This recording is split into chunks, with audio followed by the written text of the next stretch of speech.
Welcome to ComSpark. Today we're in Columbus, Ohio. My name is Kevin Gadd, and I'm on the Executive Host Committee for ComSpark. I'll be your guest host. Today we're here with Angelo Mazzocco, CIO of Central Ohio Primary Care. Welcome, Angelo. Thank you. Thanks for being here. I have a couple questions for you. So tell me a little bit, what do you think the key roles of a CIO are? Well, I think that the key roles of a CIO, call them attributes, are really, number one, your understanding of the business.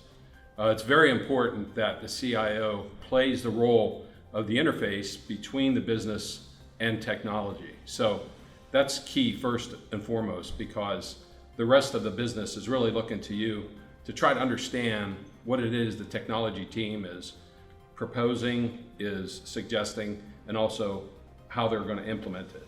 I assume a lot of that is taking complex terms and making it into something that the other executives can understand. Absolutely. Simplification. If I go into a presentation and use all technology terms, I can just see the glassed over eyes and no one understanding. So I see myself in the CIO role as first and foremost an interpreter from the business perspective. Second, it has to do with networks. What I mean is I've got a staff of very smart people. I've got vendors who are also very smart. So I'm surrounded by very good people, but there are times that you need to go outside of that network. And that's what I think is second in importance to the attributes of a CIO, to have that network so that if a problem occurs that neither of the employees or the vendors can figure out, I can engage with others. And that might be people from other companies, from other vendors, and there's no holds barred when it comes to serving the organization. So I probably pick up the phone once a week to talk to somebody, even if it's just to say, hey, I know you've done this before. What do you think of our approach? The next is program and project management. It's very important to not only do the right things within your business as it relates to technology, but also make sure they're getting done right and on time. And that's really what program and project management is all about.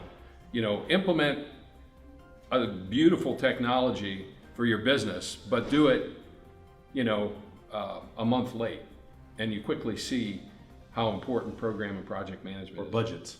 Absolutely. To me, the last thing is technology. Surrounding myself by very good technological vendors and technological employees. It's rare for me to be in the weeds on major technical issues. There are times, but for the most part, I have great people to rely on for that. But you do have to know enough. And when I say technology, I'm not talking about any specific one, I'm talking about many. So the applications, the network, security, storage, you have to have an understanding of each of those in order to make sure that what your people are telling you or the vendors are telling you is in the right direction that you want to head. How do you stay up with that? It seems like a hard one to do. The best thing I ever did to stay up to speed with that is teach. I'm in my 30th year teaching at the college level, at the master's level.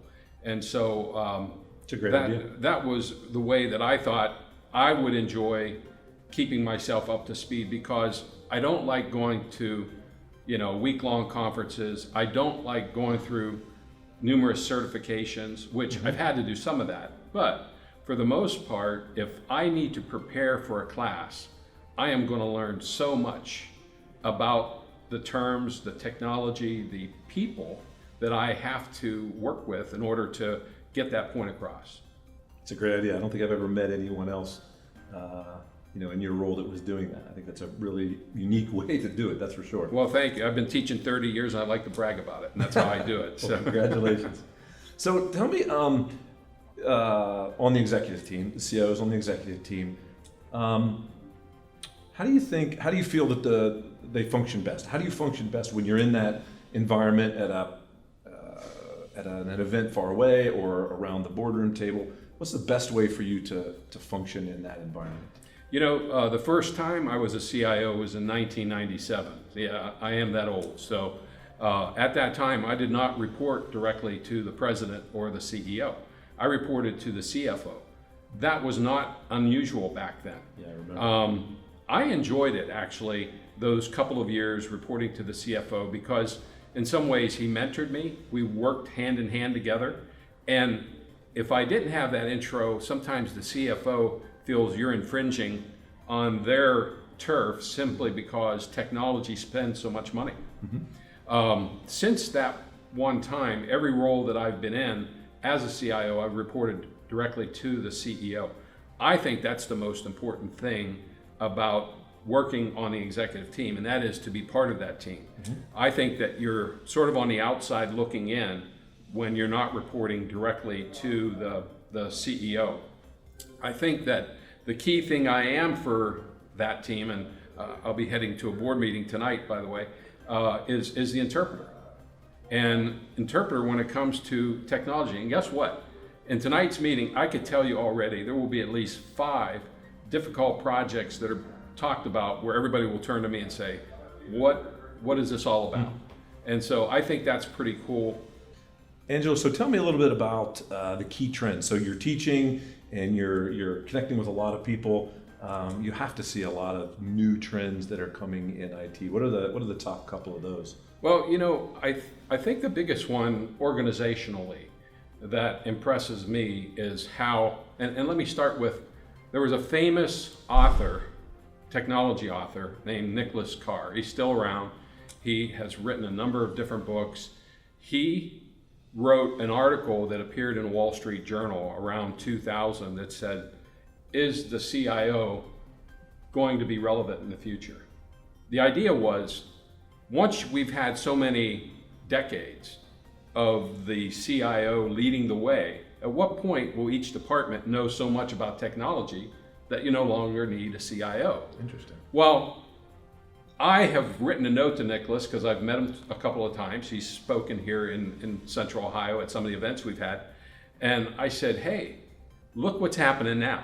Not only do we have the CIO, who's pretty much over infrastructure and apps, but now you've got the CDO, the Chief Digital Officer, who is over those components that appear on the website or may be in other forms of electronics to the benefit of the business. But then you've also got the CMO, the Chief Marketing Officer, who's dabbling in the technology, and there are more for reporting and things like that. So the CIO has really morphed now into about 3, 4, and in some cases, 5 different people.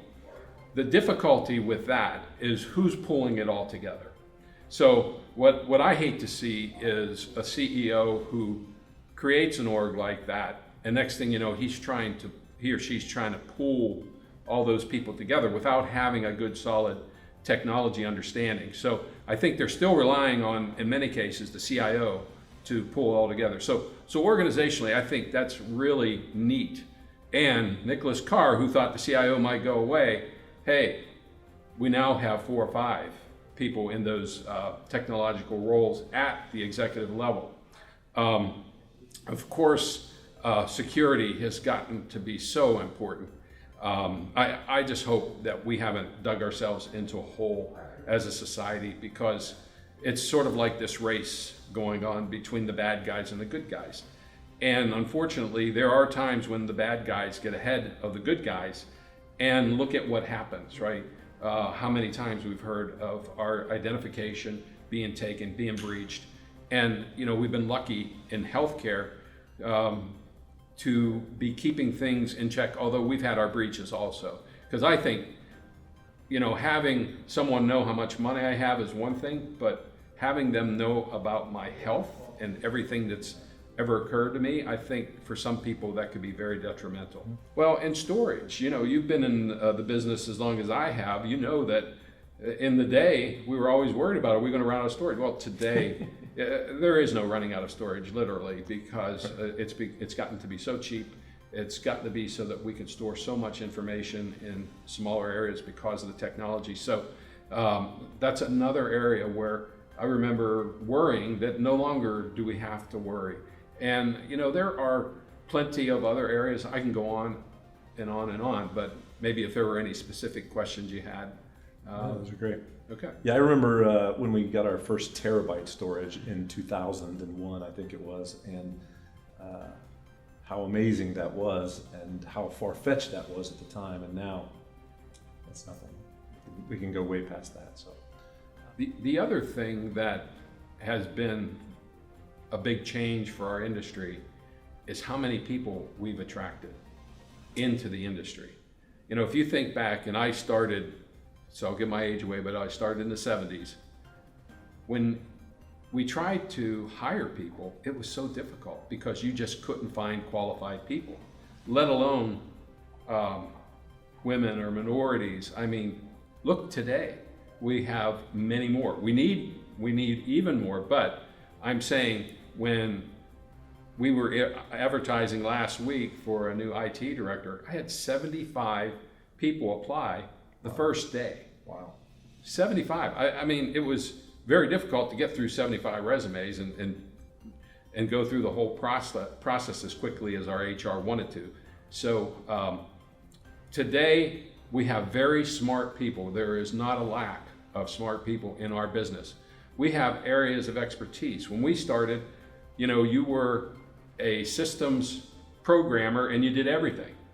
You did everything soup to nuts, right? It was a very simple environment. Today, you've got specialties and people who are experts down to this minute area. And that's the part that blows me away because, it's hard to figure out how they all fit together sometimes in terms of all the expertise that we have. So, but what that has led to is our being able to build bigger and better systems.